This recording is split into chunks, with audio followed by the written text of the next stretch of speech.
Hi friends, welcome back to smart Aisha Sohel all in one channel.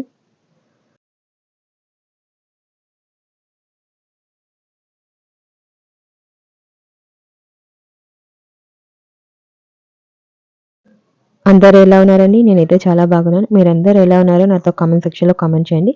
Friends, ఈరోజైతే Ramzan vlog అయితే share చేస్తున్నానండి. ఇదైతే చాలా లేట్‌గానే పోస్ట్ చేస్తున్నాను. అంటే మేము ఊరికెళ్ళాం కదండీ! ఇంకా అక్కడ నెట్‌వర్క్ ప్రాబ్లమ్ అందుకని చెప్పి ఇంకా అక్కడైతే నేనైతే వీడియోస్ తీసుకున్నాను కానీ పోస్ట్ అయితే చేయలేకపోయాను. ఇంకా మరీ ఎక్కువగా వీడియోస్ కూడా తీసుకోలేదండి. ఇంకా రంజాన్ రోజు మా పిల్లలనైతే ఫస్ట్ అయితే రెడీ చేశాను. ఇంకా మార్నింగ్ ఇదిగోండి మా పిల్లలు వాళ్ళ ఫ్రెండ్స్‌తో అయితే ఈద్ ముబారక్ అయితే చెప్పుకుంటున్నారు. ఇంకా వాళ్ళనైతే ముందుగా ఫోటోస్, వీడియోస్ అయితే తీసేసుకుందామని చెప్పి ఇంకా వీళ్ళనైతే మా ఆయనైతే ఫోటోస్, వీడియోస్ అయితే తీస్తున్నారు. ఇంకా నలుగురు ఫ్రెండ్స్ కలిసి బాగా ఎంజాయ్ చేస్తూ ఫోటోస్, వీడియోస్ అయితే దిగారండి. ఇంకా మా పిల్లలకి అంటే వాళ్ళ నానమ్మ వాళ్ళ ఊరికెళ్ళాం కదా! అక్కడ వీళ్ళు ఫ్రెండ్స్ అండి. అంటే చిన్నప్పటి నుండి ఫ్రెండ్స్. మా ఇంటి పక్కనే ఉంటారండి. ఇంకా మా పిల్లల ఫ్రెండ్స్ అనమాట. ఇదిగోండి వాళ్ళ మెహందీతో ఒక రీల్ అయితే చేద్దామని చెప్పి ఇదిగోండి ఇలా అయితే ఆడుతూ ఒక రీల్ కూడా తీసేసుకున్నారు. కానీ ఇవన్నీ నాకు మా ఆయన ఈవినింగ్ పంపించారు. ఈ ఫోటోస్ అన్నీ, వీడియోస్ అన్నీ. ఇంకా నేనైతే ఆ రోజు వీడియోస్ కూడా పెట్టలేదు. ఇంకా ఆ రోజు వర్క్‌తో కొంచెం బిజీగా ఉండి మొత్తం టైర్డ్ అయిపోయాము. ఇంకా సో, అందుకని వీడియోస్ మరీ ఎక్కువగా అయితే తీయలేదు. ఓన్లీ మా పిల్లల వీడియోసే తీశాను. ఇంకా పండగ రోజు కొంచెం పనెక్కువనే ఉంటది కదండీ! సో, ఇంకా వంటలు చేసుకొని, వీళ్ళని రెడీ చేసుకొని, ఇంకా బంధువులందరికీ ఫోన్‌లు చేసుకొని మాట్లాడుకుంటా అలానే ఈవినింగ్ అయిపోయింది. ఇంకా తర్వాత కాసేపు తిన్నాక రెస్ట్ అయితే తీసుకున్నాము. ఇంకా ఈవినింగ్‌కైతే ఇదిగోండి మా వాళ్ళైతే ఇట్లనే ఎంజాయ్ చేస్తూనే ఉన్నారు డే మొత్తం. మీరందరూ పండగ ఎలా జరుపుకున్నారో నాతో కామెంట్‌లో షేర్ చేయండి. ఇంకా మేమైతే చాలా సింపుల్‌గానే చేసుకున్నామండి. మరీ అంత హడావిడిగా అయితే ఏం చేయలేదు. జస్ట్ అలా జరిగిపోయిందంతే. ఇంకా ఈ వీడియోస్ పెడదామంటే ఇంకా అక్కడైతే నెట్వర్క్ లేదు. తర్వాత ఇంకా ఊరు నుండి ఇక్కడికొచ్చిన తర్వాత కొంచెం బాగా టైర్డ్ అయిపోయాము. సో, అందుకనే పెట్టలేదు. ఇంకా 2 డేస్ నుండి పెడదాం అనుకుంటున్నాను కానీ కుదరట్లేదండి. అందుకే ఇంకా ఫైనల్‌గా అయితే ఈరోజైతే పెట్టేస్తున్నాను కూడా. ఇంకా ఇది ఫ్రెండ్స్ ఈరోజు వ్లాగ్ అయితే అంటే మరీ ఎక్కువగా అయితే వీడియోస్ ఏం తీయలేదండి. జస్ట్ మా పిల్లల్ని ఇంకా జస్ట్ అలా వీడియో అయితే తీశాను కదా! అది కూడా ఒక మెమరీ లాగా ఉంటుందని చెప్పి ఇదైతే షేర్ చేస్తున్నాను.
ఇది ఫ్రెండ్స్ పండగకి నేను తీసిన మినీ వ్లాగ్ అయితే. ఎలా ఉందో నాతో కామెంట్‌లో షేర్ చేయండి. మరొక వీడియోతో మళ్ళీ కలుద్దాం. Thanks for watching. Take good care. Bye అండి. బాయ్.